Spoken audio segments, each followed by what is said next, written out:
Hello friends, welcome to Jesi channel. இன்றைக்கி நம்ம என்ன சமைக்க போகிறோம் அப்படின்னா அவியல் எப்படி செய்கிறதுன்னு பார்க்கலாம். ஃபர்ஸ்ட் அதுக்கு தேவையான பொருட்கள் என்னென்னு பார்த்துடலாம்.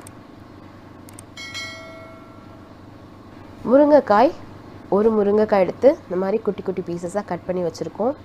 அதே மாதிரி ஒரு வாழைக்காவை தோல் சீவிட்டு நீலவாக்கில் நம்ம கட் பண்ணிக்கிறோம். அதே மாதிரி கேரட் 2 எடுத்திருக்கோம்.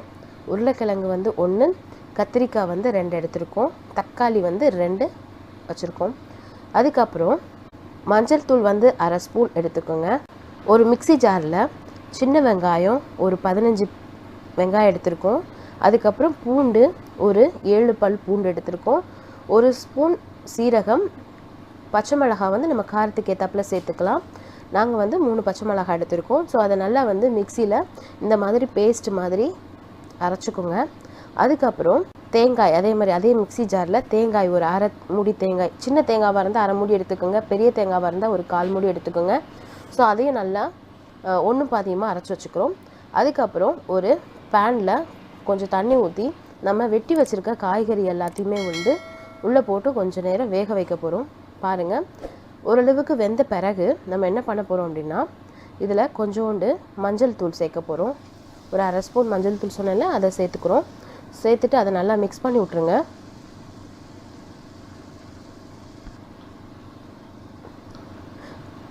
காயெல்லாம் முழுகிற அளவுக்கு தண்ணி வச்சா போதும், ரொம்ப தண்ணி வச்சிடாதீங்க. அதுக்கப்புறம் நம்ம அரைச்சி வச்சுருக்கோம்ல சின்ன வெங்காயம், பூண்டு, சீரகம், பச்சை மிளகாய், அந்த பேஸ்ட்டையும் உள்ளே போட்டு மிக்ஸ் பண்ணி விட்ருங்க. மிக்ஸ் பண்ணிவிட்டு ஒரு 5 நிமிஷம் திருப்பி மூடி வைங்க. அதுக்கப்புறம் நம்ம டிஷ்க்கு தேவையான அளவு உப்பு போட்டுக்கோங்க. உப்பு போட்ட பிறகு அதிலே நம்ம 2 தக்காளி எடுத்து வச்சுருக்கோம்ல, அதை குட்டி குட்டி பீசஸாக கட் பண்ணி உள்ளே போட்டுருங்க. ஸோ அதையும் நல்லா மிக்ஸ் பண்ணிவிட்டு ஒரு 5 நிமிஷம் மூடி வைங்க. 5 நிமிஷத்துக்கு அப்புறம் நம்ம சும்மா துருவுன மாதிரி தேங்காய் இது பண்ணி வச்சுருக்கோம்ல, அரைச்சி வச்சுருக்கோம்ல, அந்த தேங்காவையும் உள்ளே போட்டு அந்த தேங்காய் உள்ளே போட்டு நல்லா அதையும் மிக்ஸ் பண்ணி விடுங்க. ஸோ இப்போ நமக்கு உப்பு போதுமா அப்படின்றத பார்த்துக்கோங்க, கரெக்டாக இருக்கான்னு பார்த்துக்கோங்க.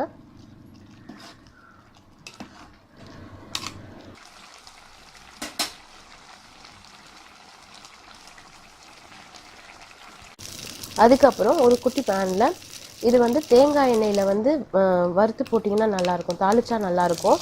ஸோ தேங்காய் எண்ணெயை ஊற்றிக்கிட்டு கொஞ்சம் கடுகு, கொஞ்சம் கருவேப்பிலை போட்டு அதை நல்லா பொரிஞ்சதும் நம்ம இந்த டிஷ்ஷில் சேர்த்துருங்க. அவ்வளோதான், நம்மளுடைய அவியல் கூட்டு ரொம்பவே சுவையாக தயாராகிடுச்சு. கண்டிப்பாக ஃப்ரெண்ட்ஸ், இந்த டிஷ் நீங்கள் செஞ்சு பாருங்கள். எல்லா காய்கறியும் சேருது இதில், ரொம்பவே ஹெல்த்தியான ஃபுட்டும் கூட இது. கண்டிப்பாக இதை ட்ரை பண்ணி பாருங்கள். ட்ரை பண்ணி பார்த்துட்டு உங்களுக்கு பிடிச்சிருந்ததுன்னா உங்களுடைய ஃப்ரெண்ட்ஸ்க்கெலாம் ஷேர் பண்ணுங்கள், கமெண்ட் பண்ணுங்கள், எங்களுக்கு சப்ஸ்கிரைப் பண்ணுங்கள். தேங்க்ஸ் ஃபார் வாட்சிங். பாய். ஜெசி சேனலை சப்ஸ்கிரைப் பண்ணலன்னா சப்ஸ்கிரைப் பண்ணுங்கள். கூடவே இருக்கிற பெல் ஐக்கானை ப்ரெஸ் பண்ணுங்கள். எங்களுடைய ஒவ்வொரு வீடியோஸையும் நீங்கள் மிஸ் பண்ணாமல் பார்க்கலாம். தேங்க்யூ.